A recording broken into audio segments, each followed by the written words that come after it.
وہ قحط کے دنوں میں غلہ جمع کر لیتا ہے، میں اس کی طرف پیغام بھیجتا ہوں، مجھے امید ہے وہاں سے غلہ ملے گا۔ 2 3 5 اونٹ والے غلام بلائے اور ان کو کہا کہ جاؤ غلہ لے آؤ مصر کے دوست سے۔ وہ لوگ کہتے ہیں ہم غلہ لینے گئے، وہاں جب پہنچے تو حضرت ابراہیم خلیل اللہ علیہ السلام کا پیغام دیا تو آپ کا وہ دوست کہنے لگا غلہ تو بے شمار تھا، مجھے خبر نہیں تھی کہ حضرت ابراہیم کا پیغام آئے گا، تو میں تو سارا تقسیم کر چکا ہوں، لوگ لے گئے، اب تو کوئی شے نہیں۔ اب وہ خالی آ گئے 5 کے 5 اونٹ۔ جب خالی آئے تو حضرت ابراہیم کی حویلی کی دیواریں چھوٹی چھوٹی تھیں، ان غلاموں میں سے، خادموں میں سے، آپ کے ان چاہنے والوں میں سے ایک کہنے لگا یار وہ غریب تو انتظار کر رہے ہوں گے کہ غلہ لینے گئے، ہمیں روٹی ملے گی۔ چھوٹی چھوٹی دیواریں ہیں، وہ جب دیکھیں گے نا خالی آ گئے تو انہیں تکلیف ہوگی، اس طرح کرو بوریوں میں ریت بھر لیتے ہیں، ریت بھر کے لے جاتے ہیں، بعد میں اندر رکھ کے انہیں سمجھا بہلا لیں گے یا حضرت ابراہیم کو بتائیں گے، وہ خود ہی ان لوگوں کی دل جوئی فرمائیں گے۔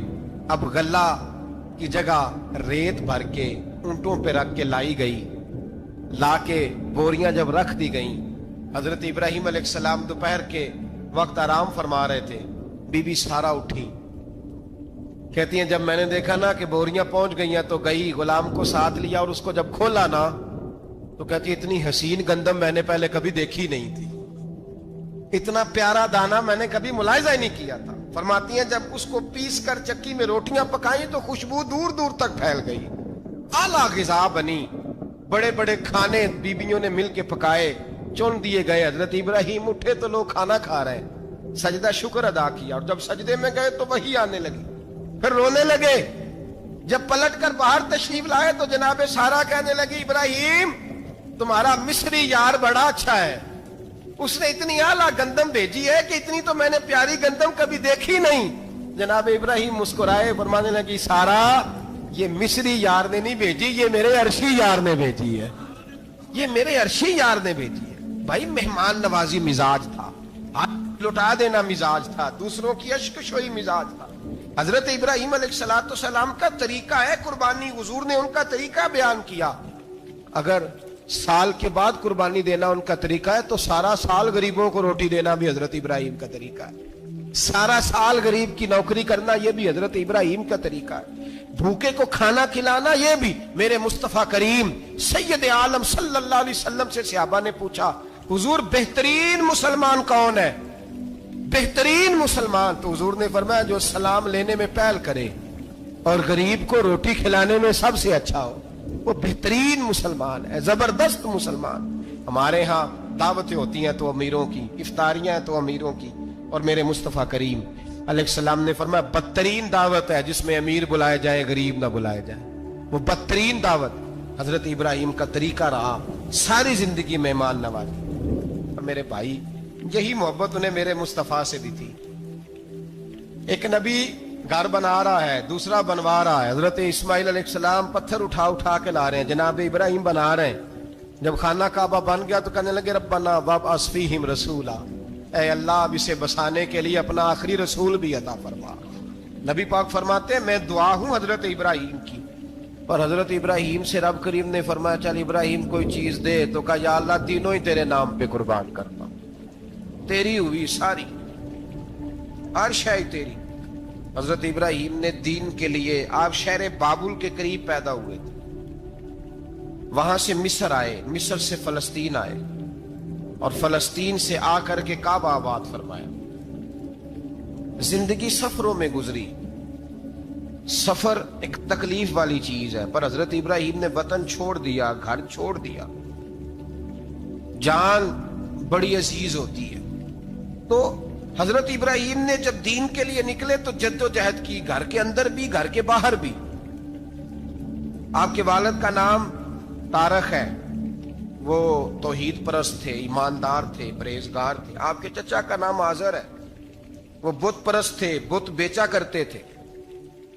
حضرت سیدنا ابراہیم علیہ السلام جب میدان عمل میں نکلے تو حضرت ابراہیم علیہ السلام نے اپنے گھر سے جہاد شروع کیا، لڑنا پڑا، گھر کے اصولوں سے، چچا نے جو رواج بنائے ہوئے تھے اس رواج سے ٹکرائے۔ فرمایا میں اپنے گھر کے اندر یہ بت پرستی نہیں ہونے دیں گا۔ چچا کو ایک دفعہ نہیں بار بار 100 دفعہ سمجھایا، آپ کا چچا بت بنا کے بیچا کرتا تھا. حضرت ابراہیم علیہ السلام تھوڑے بڑے ہوئے تو کہنے لگا کہ چلو میرے ساتھ, تم بھی بت بیچنے ہیں, ہمارا کاروبار ہے. حضرت ابراہیم ساتھ نکلے تو بت پکڑا ہے, گندے پانی کے اندر اس بت کو ڈبوتے ہیں, کہتے ہیں کسی نے خریدنا ہے تو خرید لو, نہ یہ نفع دے سکتا ہے نہ نقصان دے سکتا ہے, جو اپنا آپ نہیں بچا سکتا تمہیں کیا بچائے گا, خریدنا ہے تو خرید لو. چچا کہنے لگا تو کاروبار چمکا رہا ہے کہ تباہ کر رہا ہے. گھر میں بڑے معاملات خراب ہوئے, جھگڑے ہوئے, لیکن حضرت ابراہیم علیہ السلام ایک منٹ کے لیے بھی اپنے گھر کے اندر بھی کمپرومائز کرنے کو تیار. یہ تھوڑا مشکل میں نے پہلو چھیڑ دیا ہے, یہ تھوڑا مشکل پہلو چھیڑ دیا ہے. بڑا سمجھدار آدمی ہے پر بیوی سے پردہ نہیں کرا سکتا, سیانا ہے, پنچایت کا بندہ ہے, جو اس سے آپ کہیں گے وہ بات یہ سنائے گا, لیکن کہتا ہے نہیں جی میں نے کوشش کر لی ہے. کس قسم کی کوشش ہے صاحب, کیسے ہو گیا؟ حضرت ابراہیم علیہ السلام نے گھر کے اندر سے فرمایا نہیں کرنے دوں گا, گھر کے اندر بھی ٹکرائے, فرمایا تم جو بھی ہو پاش پاش کیا چچا کے اصولوں کو, اور باہر جب نکلے تو صرف علاقے کے چیئرمین سے نہیں ٹکرائے, ایم پی ایم این اے وزیر مشیر سے نہیں ٹکرائے, سپر پاور نمرود دنیا کا واحد حکمران تھا اس وقت, دوسرا کوئی حکمران ہی نہیں تھا,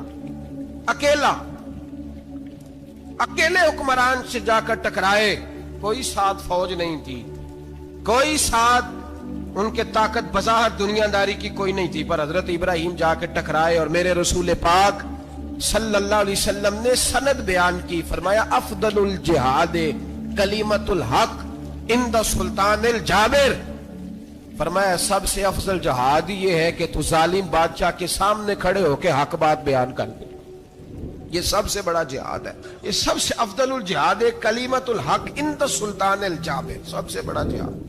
حضرت ابراہیم کھڑے ہو گئے, سپر پاور سے ٹکرائے. یہاں ہم لوگ حکمتوں کا شکار ہیں, دیکھیں گے, کریں گے, سوچیں گے, اور مولوی صاحب کو ویسے کہتے ہیں آپ پرہیز کریں سیاسی باتوں سے. بھئی اللہ کے ہر نبی نے جا کے وقت کے ظالم حکمران کو لتاڑا ہے, للکارا ہے, یہ تو مشن انبیاء ہے.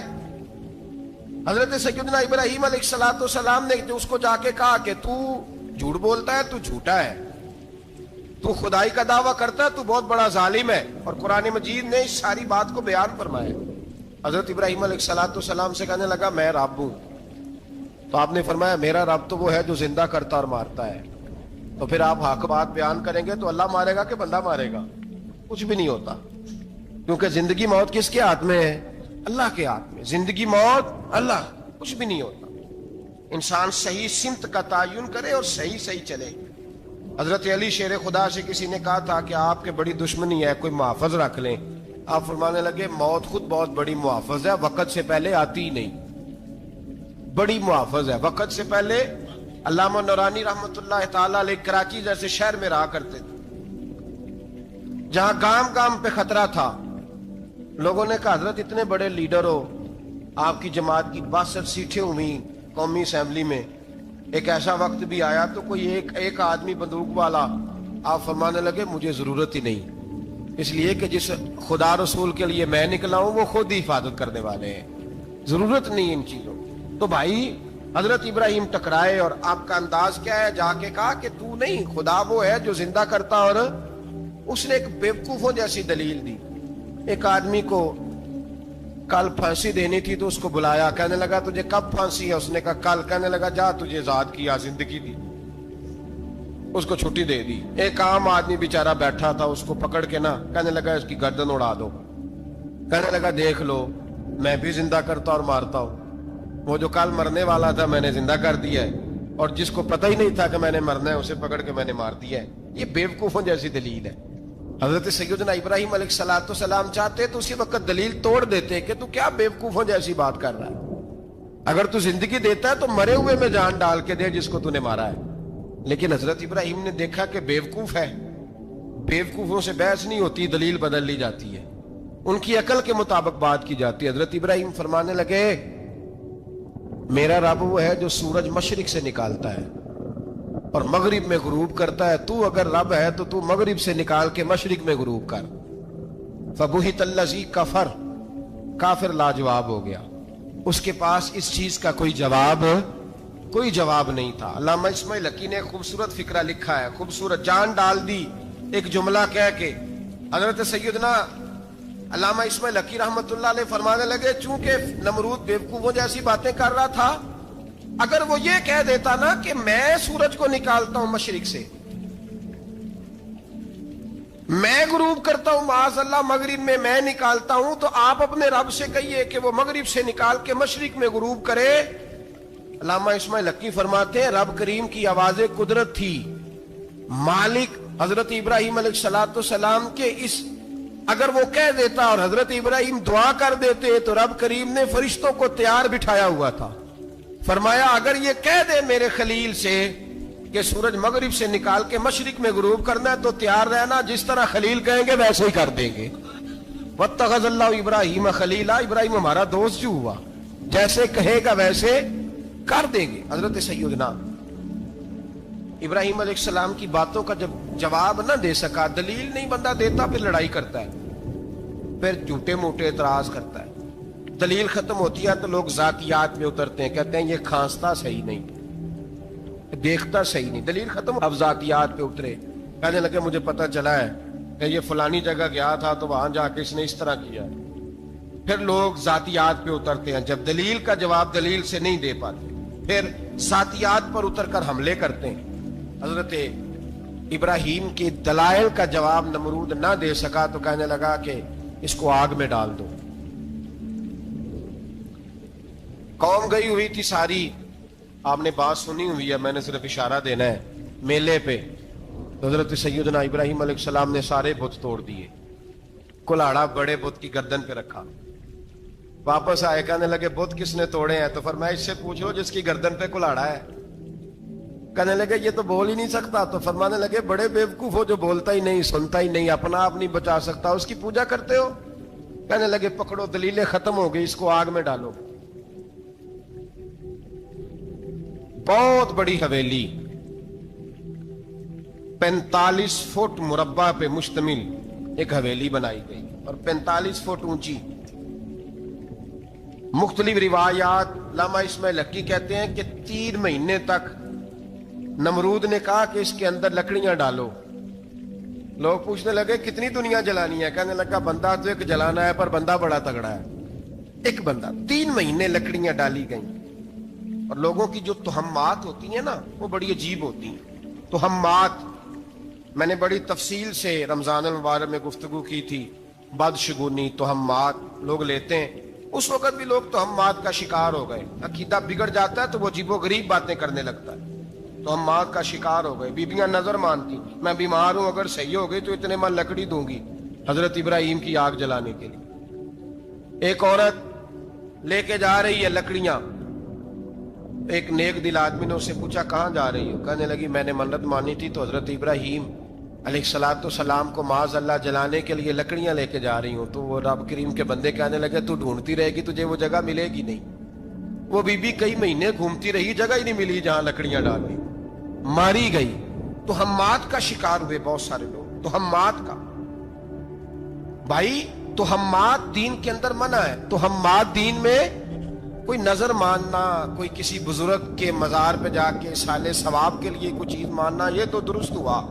لیکن غیر شرعی نظریں مان لینا کہ میں آگ کے گرد چکر لگاؤں گا, میں جناب وہاں جا کے یہ والا تماشا کروں گا, میں دھاگا باندھوں گا, میں رسا کاٹوں گا, میں وہاں گندے ہوں سے پانی پیوں گا, ان کی شریعت اجازت, یہ تہمات ہیں, بدشگونی ہے. دین میں ان کی کوئی گنجائش. آپ نظر ماننے سے پہلے بھی کسی عالم سے رابطہ کریں کہ میں منت مانگنے لگا ہوں تو کیسے ماننی چاہیے, کا طریقہ پوچھیں. ایسے ہی غلط چیز کی منت تھوڑی مان لی جائے گی. بہرحال آمدام برسرے مطلب حضرت ابراہیم کے لیے آگ جلائی گئی. 45 فٹ اونچی آگ ہے, پرندہ بھی اوپر سے گزرتا ہے تو نیچے گر جاتا ہے جل کے. اتنے دن لگا کے آگ جلائی گئی. اب حضرت ابراہیم کو جلایا جانے لگا ہے. یہاں تو موجیں ہے نا, جو کسی ادارے کا سربراہ ہے اس کے لیے موج ہے, کسی جگہ آفیسر بن گیا تو موج ہے, پیر صاحب کے لیے موج ہے, علامہ صاحب کے لیے موج ہے, خطیب صاحب کے لیے موج ہے. جلنا کس کو پڑتا ہے؟ بحال ہی کوئی نہیں رہا اللہ ماشاء اللہ. وہ لوگ گزر گئے جو تکلیفیں سہ کے کام کرتے تھے, گزر گیا زمانہ. حضرت سیدنا ابراہیم علیہ السلام کو جلایا جانے لگا ہے تو اب اتنی بڑی آگ ہے تو ڈالیں کیسے؟ شیطان نے تجویز دی کہ منجنیق بناؤ، منجنیق، بڑے بڑے بانس باندھ کے ان کے نیچے رسا باندھو. وہ جس طرح جھولنے کے لیے جھولا بنایا جاتا ہے اس طرح ایک منجنیق پرانے زمانے میں اس میں پتھر رکھ کے پھینکے جاتے تھے دشمنوں پہ. وہ منجنیق بنائی گئی کہ دور سے حضرت ابراہیم کو پھینکیں گے. ہاتھ حضرت ابراہیم کے باندھ دیے، پاؤں مبارک باندھ دیے، پوری زمین پہ ایک نام لینے والا خدا کا. اور اس کو آج رسیوں میں جکڑا ہوا ہے. جب پھینکا جانے لگا نا آگ میں تو حوریں رونے لگی، فرشتے تڑپنے لگے، اے اللہ یہ کیا ہونے لگا ہے؟ ایک تیرا خلیل اور وہ بھی آگ میں. فرمایا جاؤ جا کے اس سے کہو اگر تمہاری مدد لیتا ہے تو اسے بچاؤ. ہوا کا فرشتہ آیا، کہا ابراہیم اگر تو کہے. او بھائی ان چیزوں کو کہانی سمجھ کے نہ سنا کریں، یہ داستان نہیں، یہ وہ طریقے ہیں جو ہمارے رسول نے ہمیں اپنانے کا حکم ارشاد فرمایا ہے. جو عقیدے، یہ وہ نظریات ہیں جو ہمیں اوڑھنے کو کہا گیا. اپنے رب کریم کی رضا پہ راضی رہنے کے یہ وہ خوبصورت مواقع ہیں صوفیاء نے جن کو بنا کر سمجھا کر ہم تک پہنچایا ہے. یہ ہے اہل طریقت کی باتیں. وہ کہتے ہیں یار جس حال میں رکھے راضی رہنا ہے. حضرت ابراہیم علیہ السلام کو پھینکا جا رہا ہے، فرشتہ آیا، اے اللہ کے خلیل اگر حکم دو تو اتنی ہوا چلاؤں کہ نمرودی جل جائیں سارے، آگ ان پہ پھینک دی جائے. آپ نے فرمایا تو جا، تجھ سے مجھے کوئی کام نہیں. تھوڑی دیر کے بعد پانی کا فرشتہ آیا، کہا حضور اتنی بارش برساؤں گا کہ آگ بجھ جائے گی. فرمایا تو جا، تجھ سے کوئی کام نہیں. اب جب منجنیق میں رکھ دیے گئے، آگ میں جانے کا لمحہ ہے، تیاری ہے، حضرت جبریل امین حاضر خدمت ہوئے. کہا ابراہیم کوئی حاجت؟ فرمایا تجھ سے کوئی نہیں.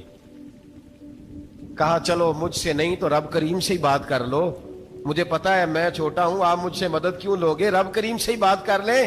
تو حضرت ابراہیم کہنے لگے جبریل یہ بتا رب کو نہیں پتا اس کا خلیل کس حال میں ہے؟ اسے نہیں پتا میں کس حال میں ہوں؟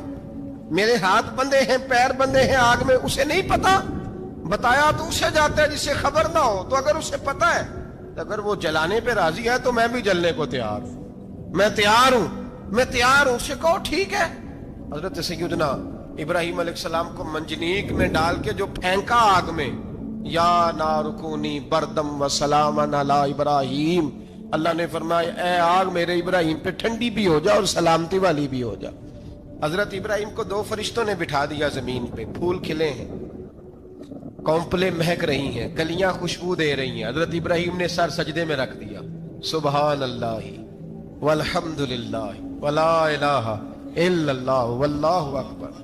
حضرت ابراہیم اللہ کی تسبیح پڑھنے لگے، رب کریم کا شکر بجا لانے لگے. نکلے وہاں سے، کچھ دن گزر گئے، نکلے، حکم ہو گیا ابراہیم علاقہ چھوڑ دو.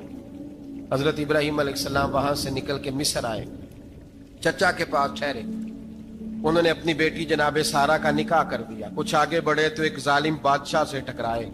اس نے ایک شہزادی، ایک بادشاہ کی بیٹی قید کی ہوئی تھی، جناب ہاجرہ نام تھا. ان کو قید سے چھڑا کے ساتھ لائے. حضرت لوط علیہ السلام بھی ساتھ. یہ 4 لوگوں کا قافلہ چلا، فلسطین میں جا کے پڑاؤ ڈالا، گھر بار چھوڑا، تبلیغ شروع ہوئی. حضرت ابراہیم کے گھر میں 2 خواتین ہیں، ایک آپ کی بیوی ہیں، ایک حضرت ہاجرہ ہے. اولاد کوئی نہیں، بڑا میوہ ہے میٹھا. گھر وہی آباد ہوتا ہے جس میں بچے روتے ہیں، گھر ہوتا ہی وہ ہے جس میں بچوں کی چنچناہٹ ہوتی ہے، بھن بھناہٹ ہوتی ہے. حضرت ابراہیم نے ایک بچہ روتے ہوئے دیکھا تو آنکھوں میں آنسو آئے. کہنے لگے ربی حب لی من الصالحین، یا اللہ مجھے بھی نیک اولاد عطا کر دے. حضرت سارہ نے سن لیا، کہنے لگی ابراہیم شاید میرے بطن سے تو آپ کو نصیب نہیں، ہاجرہ سے نکاح کر لو. جناب ہاجرہ سے نکاح ہوا. اللہ تو بڑا بے نیاز ہے، رب کریم نے حضرت اسماعیل جیسا خوبصورت بیٹا عطا فرمایا. بیٹا کالا سیاہ بھی ہو تو سینے کی ٹھنڈک ہوتا ہے، پر یہ تو وہ بیٹا ہے جس کی پیشانی میں نور محمدی چمکتا ہے صلی اللہ علیہ وسلم. حضرت سیدنا اسماعیل علیہ اتنے خوبصورت. اب جس بیوی کے ہاں بیٹا تھا، بیٹھنا اٹھنا بھی زیادہ اس کے پاس، آنا جانا بھی اس کے پاس، توجہ ادھر ہو گئی. جناب سارہ رشک کرنے لگی. ایک دن کہنے لگی اسے چھوڑا جنگل میں، وادی غیر ذی زرع، مکے کے پاس. بھائی ایک بیٹا عالم دین بنا لو. کہنے لگا روٹی کہاں سے کھائے گا؟ تیرے 5 بیٹے ہیں، کو حافظ قرآن بنا، کہتے روٹی کہاں سے کھائے گا؟ وہ بچہ بھی کہتا ہے میں کہاں سے کھاؤں گا؟ حضرت ابراہیم علیہ السلام تو چند مہینے کا بچہ چھوڑ آئے، تو کہاں سے روٹی کھائی حضرت اسماعیل نے؟ کہاں سے کھائی ان کی اماں نے روٹی؟ بھوکے مر جاتے ہیں یہ سارے۔ میں بڑے ذمہ داری سے کہا کرتا ہوں کہ جتنی خوبصورت روٹی اللہ کریم دین کے خادموں کو عطا کرتا ہے شاید کسی اور کے نصیب ہوتی ہو، لیکن ہم لوگ توجہ ہی نہیں کر رہے، ہمارا ذوق ہی نہیں بن رہا، ہم یہ محنت ہی نہیں کر رہے کہ قوم کو مستند علماء کی ضرورت ہے، علاقوں کے علاقے خالی ہیں، ادھر ہمارا مزاج ہی نہیں بن رہا، توجہ ہی نہیں دین کی خاطر۔ اور پھر چلے بچے تو بعد کی بات ہے نا، جو ابھی خود جوان ہے وہ بھی تو یہ دعا، ایک صاحب مجھے کہنے لگے میں دعا مانگ رہا ہوں اللہ مجھے بیٹا دے تو میں اسے دین پہ لگاؤں گا، تو میں نے کہا آپ بھی بوڑھے نہیں ہوئے، آپ خود ہی لگ جائیں، بیٹا تو ابھی آئے گا تو لگے گا نا، تو آپ تو اس وقت ہیں تو آپ تو پہلے لگے نا صاحب، 2 گھنٹے تو نکال کے آئے، دین سیکھنے کو کافی ہے۔ آپ اتنی لمبی سوچ رہے ہیں کہ بچہ آئے گا تو بڑا ہوگا تو وہ جائے گا تو دیکھی جائے گی، ابھی تو آپ ہیں تو آپ تو آؤ۔ حضرت ابراہیم نے بچہ وہاں چھوڑا۔ یہاں سے جو عمرہ کرنے لوگ جاتے ہیں نا، جو حج کرنے جاتے ہیں، ان کو پتا ہے کہ وہاں دنیا کی ہر نعمت ملتی ہے، پھر بھی ڈبل ٹرپل پیسے لوگ جیبوں میں ڈال کے جاتے ہیں۔ حضرت ابراہیم جب وہاں لے کے گئے تو کوئی انسان نہیں تھا، پانی کا قطرہ نہیں تھا، 2 کلو کھجوریں، 1 مشکیزہ، بیوی کو تھمایا۔ ہمارے گھر میں ہزاروں چیزیں پڑی ہیں، لیکن وہ جو توکل ہے نا وہ ختم ہو گیا ہے۔ اللہ دے گا، حلال حلال پہ قناعت کرے، جائز جائز پہ بھروسہ کرے، رب کریم عطا کرنے والا ہے، وہ مزاج ختم ہو گیا۔ حضرت سیدنا ابراہیم علیہ السلام 2 کلو کھجوریں، 1 مشکیزہ پانی کا دے کر کے، اور وہاں بٹھایا آپ نے اپنے بچے کو اور اپنی زوجہ جناب ہاجرہ کو، اور بٹھا کر کے یہ واپس پلٹنے لگے تو حضرت ہاجرہ سلام اللہ علیہ نے آواز دی، کہا ابراہیم کس کے سہارے پہ چھوڑ کے جا رہے ہیں؟ جہاں آب زمزم کا کنواں ہے نا، جو لوگ گئے ہیں انہوں نے صفا مروہ کی صحیح کی ہے، صفا مروہ سے باہر نکلے نا، سرکار کی ولادت کا مقام ہے، اس جگہ پہ آب زمزم کا کنواں تھا، وہاں حضرت سیدنا ہاجرہ کو بٹھایا، کوئی چیز نہیں، کوئی درخت نہیں، کوئی کھیت نہیں، کوئی پانی نہیں، کوئی کنواں نہیں، وہاں بٹھایا اور بٹھا کر کے نکلنے لگے تو جناب ہاجرہ فرمانے لگی ابراہیم کس کے سہارے پہ چھوڑ کے جا رہے ہو؟ کہنے لگے اللہ کے سہارے پہ۔ تو پاک باز بی بی نے ایک لفظ پوچھا، کہا ابراہیم یہ میرے رب کا حکم ہے، یہ میرے بس جن کا عقیدہ توحید مضبوط ہو ان کے لیے ایک جملہ کافی ہوتا ہے، یہ میرے اللہ کا حکم ہے؟ تو جناب ابراہیم علیہ السلام فرمانے لگے ہاجرہ ہاں رب کا حکم ہے۔ جب یہ لفظ کہے تو چاہیے تھا نا حضرت ابراہیم تسلی دیتے، تو بی بی صاحبہ تسلی دینے لگی، عرض کرنے لگی ابراہیم اگر اللہ کا حکم ہے تو پھر آپ ہماری فکر نہ کرنا، اگر یہ رب کا حکم ہے تو پھر ہماری فکر نہ کرنا، جس رب نے ہمیں یہاں تک پہنچایا ہے وہ ہمیں کبھی بھی ضائع نہیں فرمائے گا، پھر فکر نہ کرنا۔ حضرت ابراہیم آ گئے، یہ بات آپ نے سنی ہوئی ہے، اشارہ کرنا مقصود ہے۔ 13 سال میں چلے مان بھی لیا جائے بعض روایات کی روشنی میں کہ آتے جاتے بھی رہے، لیکن مکمل دیکھ بھال اپنے بچے کی پرورش میں پورا حضرت ابراہیم علیہ السلام کا کردار، سارا کردار ماں کا تھا۔ میں جب خواتین کے بارے میں کوئی بات کرتا ہوں تو میں آپ کو اکثر کہتا ہوں کہ یہ صرف بیوی کے لیے حکم نہیں ہوتا، یہ ٹریننگ بیٹی کو دینی ہے اور بہن کو دینی ہے، یہ تربیت کرے اپنے گھر میں۔ میں تجربے کی روشنی میں یہ بات عرض کیا کرتا ہوں کہ بھائی بچے باپ کے فرما بردار اس وقت ہوتے ہیں جب اماں انہیں باپ کا فرما بردار کرتے ہیں، اور بچے باپ کے نافرمان بھی تب ہوتے ہیں جب اماں انہیں باپ کا۔ میں نے اپنے کانوں سے سنا ایک دفعہ ایک بچہ اپنے باپ سے کہہ رہا ہے آپ نے تو ساری زندگی باہر گزار دی، پیسے کمانا کون سا مشکل کام، دکھ سکھ تو سارے اماں نے برداشت کیے، سکولوں میں وہ جاتی تھی، فلانا کام وہ کرتی تھی، فلانا کام۔ اب یہ سوچ اس کی ذاتی تو نہیں، یہ اس کو دی گئی ہے، اور اگر اس کو یہ سوچ دے دی جائے کہ اماں کہے کہ میں تو اپنوں میں رہی ساری زندگی، میں نے تو اپنوں میں وقت گزارا، اور تیرا باپ تو کئی دفعہ جنازے بھی نہیں پڑھ سکا، نے تو ماں باپ ایسے دفن کر دیے، وہ اگر یہ سوچ فراہم کرے تو پھر بچہ باپ کا فرما بردار ہوتا ہے۔ اور یہ والی روایتیں ہم بیوی کو سناتے ہیں، حالانکہ کس کو سنانی چاہیے؟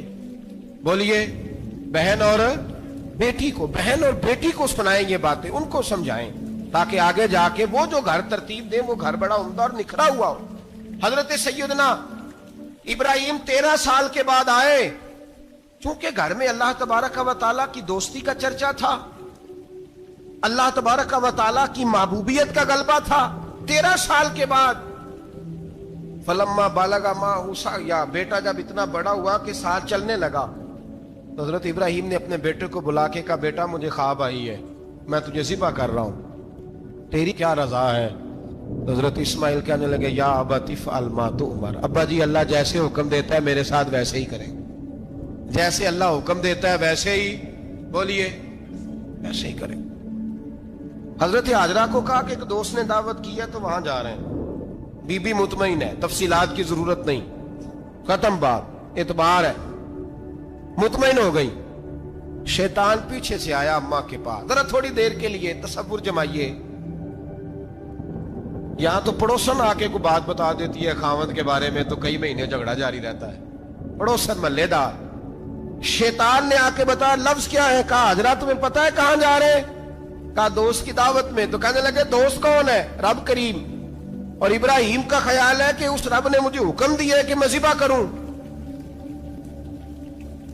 تو حضرت حاجرہ کہنے لگی کبھی باپ بھی بیٹے ذبح کرتے ہیں؟ شیطان کہنے لگا ان کا خیال ہے کہ ان کے رب نے حکم دیا ہے۔ جناب حاجرہ فرمانے لگی اگر رب نے حکم دیا تو پھر تو مجھے شیطان لگتا ہے، تو مجھے شیطان لگتا ہے۔ کا کیا مطلب؟ فرمانے لگی اگر رب کریم کا حکم ہے تو میرے پاس ایک اسماعیل ہے، اگر 1000 بھی ہوتے میں سارے اللہ کے راستے میں پیش کر دے دیتی، مالک کا ہی تو ہے سارا کچھ، اسی کا ہے، اس میں لیت اللہ کی کیا گنجائش؟ حضرت سیدنا ابراہیم علیہ السلام نے بیٹے کے حلق پہ چھری رکھ بھی دی اور چھری چلا بھی دی، رکھ بھی دی، اور وہ تو اللہ کریم نے فرمایا یا ابراہیم قد صدقت الرؤیا، ابراہیم تو نے خواب سچا کر دکھایا، وہ قیامت تک تیرا نام رہے گا۔ حضرت ابراہیم نے وطن بھی دیا، جان بھی دی، بیٹا بھی، اللہ کریم نے دمبے دیے، فرمایا یہ فدیہ ہے۔ اب یہ قربانی قیامت تک حضرت ابراہیم کے طریقے کے مطابق جاری ہے۔ حضرت ابراہیم بہت بڑے مہمان نواز تھے، بہت بڑے۔ آپ جب مصر میں قیام تھا تو بڑے بڑے لمبے چوڑے لنگر پکتے تھے، لوگ آیا جایا کرتے تھے، بڑا تفصیل کے ساتھ کھانا ہوتا تھا۔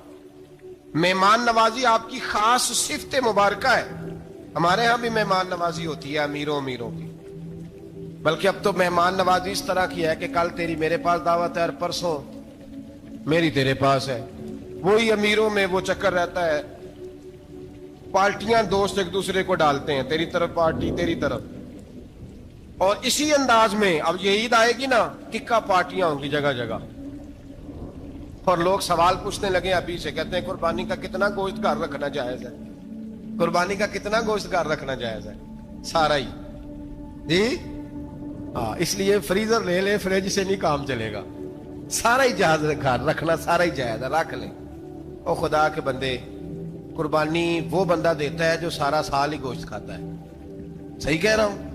قربانی صاحب نصاب صاحب استطاعت بندہ دیتا ہے نا، تو وہ سارا سال ہی گوشت، تو سارا گھر میں رکھنا بھی جائز ہے، لیکن سارا دے دینا بھی، تو جو آ رہی ہے اس پہ کیوں توجہ کرتے ہو؟ جو دوسرا جائز ہے اس پہ کیوں نہیں عمل کرتے؟ سارا تقسیم کر دیں، بات ختم ہوئی۔ یقین کریں محرم میں جا کے دوست ٹیلی فون کر کے سوال پوچھتے ہیں، کہتے ہیں صاحب سنا ہے قربانی کا گوشت محرم میں کھانا جائز نہیں، میں کہ نہیں ربیع الاول چ بھی جائز جی، رجب رمضان تک کھاؤ، کوئی بندہ نہیں منع کرتا، اس لیے کہ کسی کو دینا تو پسند ہی نہیں، یا پھر اس میں سے جو خاص خاص چیزیں ہیں وہ اپنی فریج میں اور باقی جو ہے وہ دوسروں کے لیے۔ یہ کیا طریقہ ہے ہمارا؟ اور اسی پہ عمل ہے۔ اللہ تبارک و تعالی ہمیں سمجھنے کی توفیق عطا فرمائے۔ یہ قربانی حضرت ابراہیم کا طریقہ ہے۔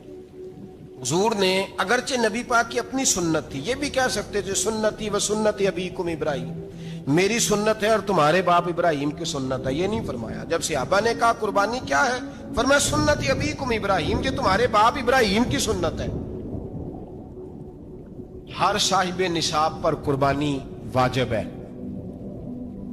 جو زکوٰۃ کا نصاب رکھتا ہو اس پر قربانی واجب ہے، یعنی ضروریات سے زیادہ اتنے پیسے، جتنے پیسوں سے زکوٰۃ فرض ہوتی ہے اتنے پیسے جس آدمی کے پاس قربانی سے پہلے آ جائیں اس آدمی پر قربانی کرنا واجب ہے۔